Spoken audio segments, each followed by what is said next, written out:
नमस्कार शेतकरी मित्रांनो, माझे नाव गोवर्धन कवडे. मी राहणार पाबळ, तालुका पारनेर, जिल्हा अहमदनगर, अहिल्यानगर या ठिकाणचा रहिवासी आहे. तर शेतकरी बांधवांनो, मी तुम्हाला सांगू इच्छितो, हा माझा जो कांद्याचा रोप आहे हे आता 1 महिन्यांचं झालेलं आहे. आपण आता बारीक बघून घेऊ. तर मी केतन सरांच्या मार्गदर्शनाखाली या प्लॉटला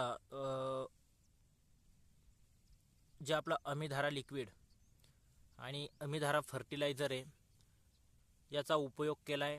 त्याचसोबत पाण्यामधनं अमिधारा जेल 250 ग्रॅम आणि अमिधारा लिक्विड 250 ml 10 गुंठ्याच्या या प्लॉटला मी सोडलं आहे.